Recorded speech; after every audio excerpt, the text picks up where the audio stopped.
Vejam, meus irmãos, essa leitura do capítulo 15 do Gênesis, ela traz um período, um momento de crise profunda, dramático na vida de nosso pai Abraão. E é importante que a gente compreenda, porque neste tempo da Quaresma, tempo de combate espiritual, tempo de caminho para o Senhor, tempo de conversão, a gente vê como os homens de Deus têm de aprender a combater os combates de Deus. Vamos lá. Abraão tinha 75 anos, Deus o tirou de Ur, na Caldeia. Deus fez a Abraão duas promessas. Veja, Deus disse, sai que eu te darei duas coisas. Te darei uma descendência, Abraão era estéril, vocês sabem disso, por causa de Sara, e darei uma terra para esta descendência. Muito bem. Abraão aqui na leitura de hoje está com quase 100 anos, e nem filho nem terra.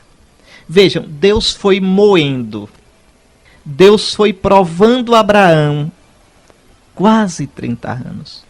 Quase 30 anos. Quando Isaac nasceu, Abraão tinha 100 anos. Abraão foi aprendendo a confiar no Senhor. Abraão foi aprendendo a se abandonar no Senhor. Abraão foi aprendendo a colocar suas esperanças, suas expectativas, não nos cálculos humanos, mas unicamente em Deus.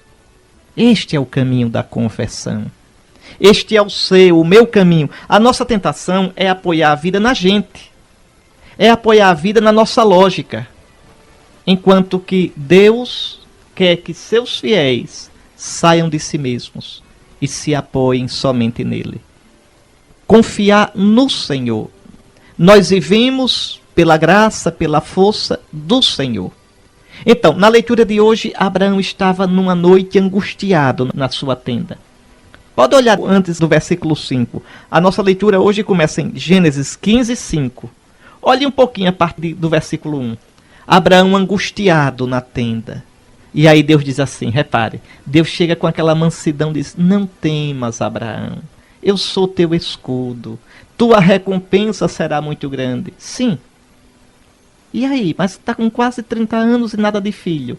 E nada de terra. Abraão com o pé na cova. Aí Abraão angustiado diz, Senhor meu Deus, que me darás? Continuo sem filho. Veja. Abraão vai perdendo toda a esperança humana para colocar a esperança só em Deus. Abraão vai ter que sair das suas expectativas, do seu cálculo, para confiar somente no Senhor, no cálculo do Senhor. E aí vem a leitura de hoje. Deus tira Abraão da tenda e o leva para fora. Quantas vezes a gente está preso dentro da tenda da gente, do coração angustiado, estreito da gente.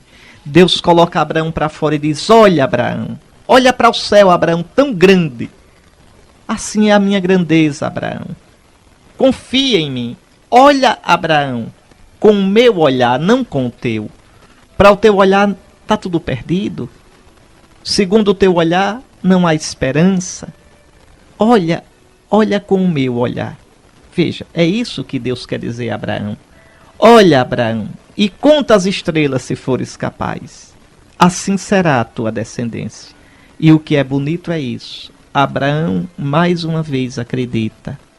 Abraão mais uma vez deixa a sua lógica e abraça a lógica de Deus. Abraão mais uma vez confia. E Deus mais uma vez renova a sua aliança. Eu sou o Senhor. Eu te tirei da tua terra para te dar esta terra em possessão. E Deus então vai dar um sinal a Abraão. Manda que Abraão pegue alguns animais, uma novilha, uma cabra, um carneiro, uma rolinha e uma pombinha. Manda que mate os animais para oferecê-los. Parta-os no meio e coloque um na frente do outro. Uma parte na frente da outra. Eu já expliquei a você o que isso significa. Veja, Deus vai assinar uma aliança com Abraão. Era assim que se fazia aliança. Os dois que contraíam aliança passavam pelo meio dos pedaços desses animais. Querendo dizer, se eu não cumprir, eu quero ter o destino desses animais. Eu quero que o mal me aconteça. Pois bem, Abraão mata os animais, parte e fica lá esperando Deus. E Deus, mais uma vez, parece que demora. Veja como diz: foi escurecendo. As aves de rapina se precipitaram sobre os cadáveres, e Abraão foi tomado por um grande e misterioso terror. Uma secura interior. É como se Abraão dissesse: Senhor, por que tu demoras? Senhor, por que tu fazes isso? Senhor, onde é que tu estás? Vejam o verdadeiro combate espiritual. Os tempos de Deus, os modos de Deus, como são diferentes dos nossos tempos e dos nossos modos. Quando o sol se pôs e escureceu, aí sim, Deus aparece na forma de um braseiro fumegante e uma tocha de fogo que passam pelo meio dos animais divididos. E o Senhor fez aliança com Abraão. O que significa esse fogo que passa? Veja, esse fogo que purifica, que ilumina, é a imagem do Espírito de Deus. É interessante, Deus passa iluminando a noite. Abraão não precisa passar, Deus passa sozinho. Deus está jurando por ele mesmo. E o que é bonito é que depois que Deus passa, olha o que a Escritura diz: naquele dia o Senhor fez aliança com Abraão. Ora, não era dia, era noite. Noite fechada. Mas quando Deus passa, a noite se faz dia. Quando Deus passa, o coração se ilumina. Então, querido irmão, Deus não muda. O nosso Deus é o Deus de Abraão. Sofre, como diz a Escritura, as demoras de Deus. Olhe, não queira dar prazo a Deus, não. Deus tem os tempos dele, os modos dele. Confie no Senhor como Abraão confiou. Abraão creu. Creia você também. Creia, espere, confie. Não queira impor a Deus as coisas, mas saiba acolher a vontade do Senhor. Saiba aprender os tempos e os modos do Senhor. Confiar no Senhor é bom confiar. É bom esperar sempre no Senhor. O tempo da Quaresma nos quer exatamente ajudar a sair da nossa segurança para colocar a nossa segurança somente no Senhor. Vamos rezar juntos o Salmo 26. Deus que aparece a Abraão no meio da noite com uma tocha. O Senhor é minha luz e minha salvação. De quem eu terei medo? Abraão que fica com pavor diante do escuro da noite. Senhor, meu coração fala convosco confiante. É vossa face que eu procuro. E então, vejam, conselhos muito sérios, palavras muito sérias de São Paulo para a gente viver bem nossa Quaresma. Primeiro, o apóstolo, com toda humildade, se coloca como modelo para o cristão. Sede meus imitadores e observai os que vivem de acordo com o exemplo que nós damos. Isto aí é a tradição apostólica. Os apóstolos nos ensinaram não só com palavras, mas com a vida. E todo ministro de Cristo, um padre, um bispo, um papa, um diácono, deveria poder dizer: sede meus imitadores. Observai os que vivem de acordo com o exemplo que nós damos. Então, o cristão tem o dever, sim, sobretudo os ministros sagrados, tem o dever de, com sua vida, com seu comportamento, serem modelo para o rebanho. E o rebanho tem o dever de procurar viver de modo íntegro, de modo santo, de modo irrepreensível, de modo que não desmoralize o nome de cristãos. E aí São Paulo vai dizer, e como ele repetiria se visse hoje: já vos disse muitas vezes e repito chorando, há muitos por aí que se comportam como inimigos da cruz de Cristo. O fim deles é a perdição, o Deus deles é o estômago, a glória deles está no que é vergonhoso, só pensam nas coisas terrenas. Veja, o cristão, ele tem um modo de pensar, de falar, de agir, de viver, não de acordo com o mundo, mas de acordo com o Evangelho. É interessante agora, na expectativa de um novo Papa, o besteirol na televisão, que o novo Papa vai fazer isso, vai fazer aquilo, vai mudar as coisas da igreja. Não pode, meus irmãos, a igreja não é do Papa. Veja, nós teremos um novo Papa, não um novo presidente que muda o que o outro fez. Não, o Papa é o primeiro guardião da fé. É o primeiro guardião da verdadeira doutrina. É o primeiro guardião da moral da igreja. Então, se alguém estiver imaginando que um novo Papa mudará algo da doutrina, da moral da igreja, pode tirar o cavalo da chuva, porque não vai ver isso nunca. Um Papa que mudasse a doutrina da igreja seria herege, não seria mais Papa. Então veja, o critério da vida do cristão, o critério da vida da igreja é Cristo, é a cruz de Cristo. E São Paulo reclama, há muitos por aí, cristãos, que se comportam como inimigos da cruz de Cristo. Oh, meu querido irmão, minha querida irmã, que você e eu não estejamos entre esses, daqueles que se comportam segundo o mundo, não segundo Cristo. E aí São Paulo diz, olha, nós, porém, somos cidadãos do céu. Nós, porém, vivemos aguardando o Senhor Jesus Cristo. Nós sabemos que nossa herança é a ressurreição, quando o Senhor transformará o nosso corpo humilhado e o tornará semelhante ao seu. Ou seja, o cristão vive na terra, o cristão vive no mundo, mas seu critério não é o mundo. É Cristo que nos abre a vida eterna. Está aí. Por isso São Paulo diz, irmãos, continuai firme no Senhor. Irmãos, segui adiante. O mundo pensa do jeito que quer, mas o mundo coloca a esperança em si próprio. Para o mundo, o que é o certo? O que ele decide que é certo. Para o mundo, o que é a verdade? O que ele decide que é a verdade. Para o cristão, o que é o correto? O que é a verdade?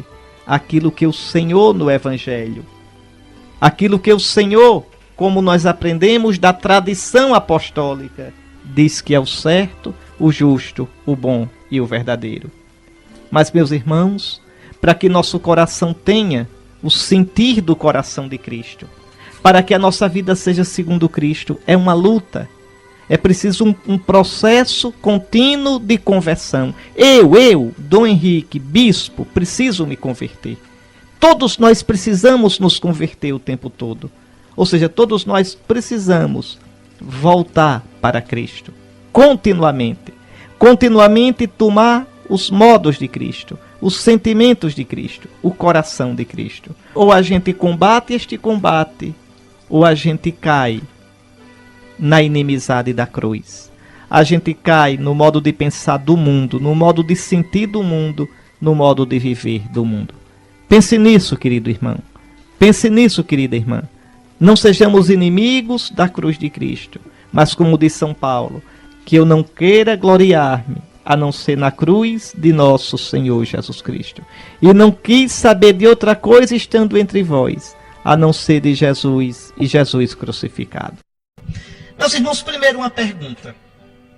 Por que é que num tempo de penitência, como a Quaresma, a igreja coloca um evangelho como esse para a gente escutar? Um evangelho de glória. Esse evangelho não ficaria melhor no tempo da Páscoa? Mas por que a igreja coloca agora? A igreja coloca agora para mostrar onde é que a Quaresma vai nos levar. Ao Cristo glorioso.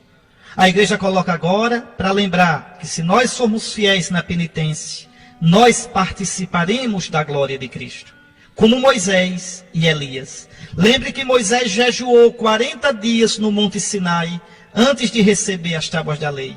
E lembre que Elias caminhou 40 dias no deserto, rumo ao Monte Horebe. Horebe é o mesmo Monte Sinai, viu? É o mesmo monte. No norte era chamado de Horebe, no sul era chamado de Sinai. Então vejam, os dois caminharam 40 dias para encontrar o Senhor. E agora encontram o Senhor. A glória de Deus verdadeiramente está em Jesus. Moisés e Elias são iluminados pela glória de Cristo. Além do mais, Moisés simboliza a lei. Elias simboliza os profetas. Vejam, a lei e os profetas, quer dizer, o Antigo Testamento todo, dão testemunho de Jesus.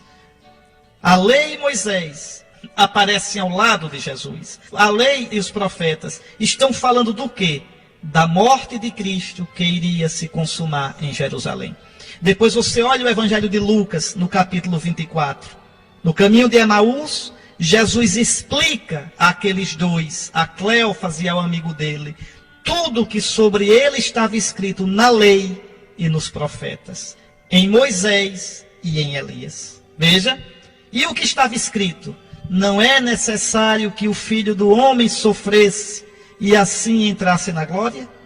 Então é disso que Moisés e Elias, que a lei e os profetas dão testemunho, que o nosso Jesus, o nosso Salvador, teria de humilhar-se, teria de morrer, depois de um longo sofrimento, e ressuscitar por nós.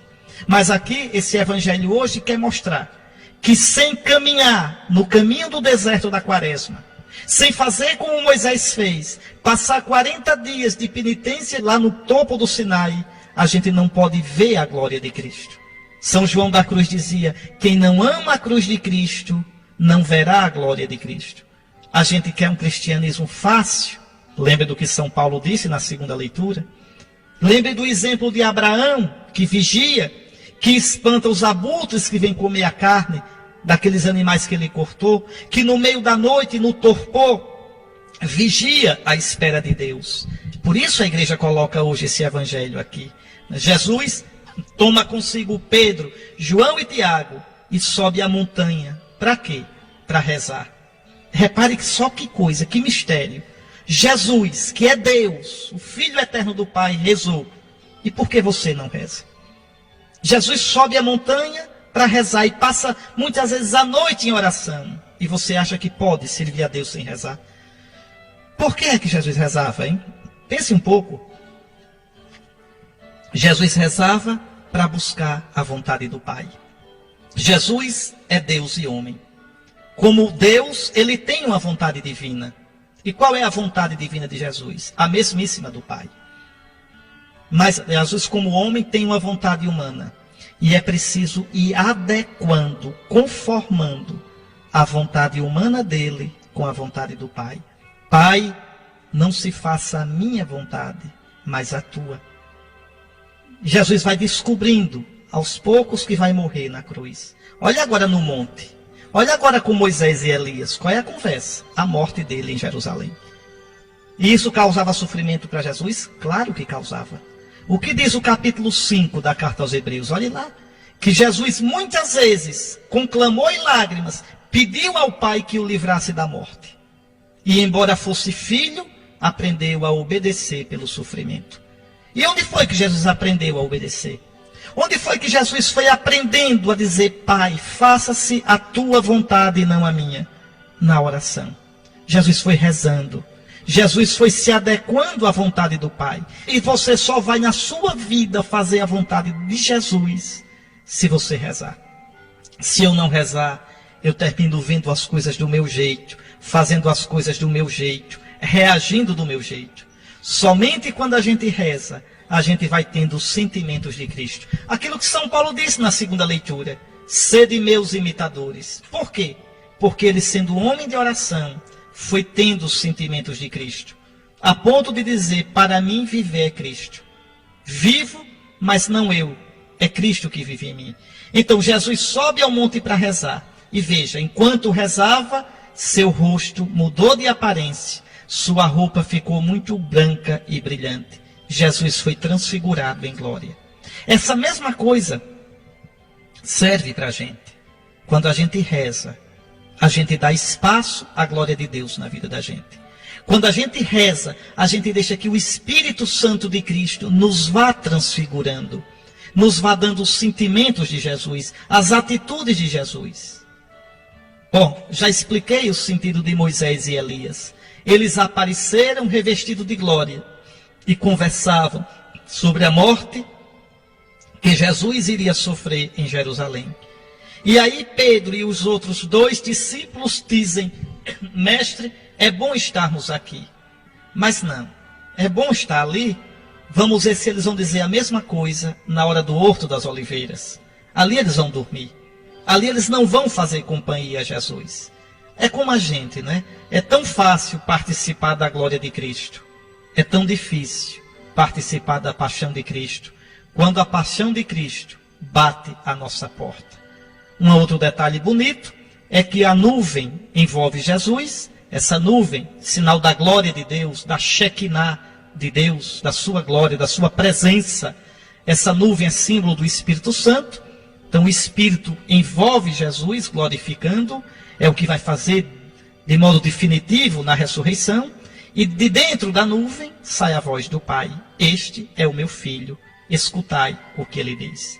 Então é o convite que o Senhor nos faz no início dessa quaresma: escutar a voz do Filho, entrar nesse caminho de oração, de penitência com o Filho, ter a coragem, como Moisés e Elias, e como Jesus, de passar pelo deserto, para depois experimentar a glória de Deus. Moisés passou 40 dias de penitência, de jejum, e viu a glória de Deus no Sinai. E agora encontra a glória plena de Deus no Monte Tabor, no rosto de Jesus. Elias caminhou 40 dias pelo deserto e viu a glória de Deus no Horebe. E agora vê essa glória de Deus no rosto de Cristo. Jesus passou 40 dias no deserto, sendo tentado e combatendo Satanás. E agora resplandece na glória do Pai. Pois bem, nós somos convidados a levar a sério a quaresma, na penitência, na oração, na esmola, na leitura da palavra de Deus, no combate aos nossos vícios, para que assim a gente possa na Páscoa ver com o coração, ver com o afeto, ver com a inteligência, ver com a inteligência espiritual, com o conhecimento interior, a glória de Deus que resplandece no nosso bendito Salvador Jesus Cristo, morto e ressuscitado. Sem uma prática séria da quaresma, não tem vivência séria da Páscoa, de jeito nenhum. Somente quando a gente entra no deserto com Cristo e participa do combate de Cristo, a gente pode também participar da alegria do Cristo Jesus. Que fiquem essas lições que a palavra de Deus nos deu.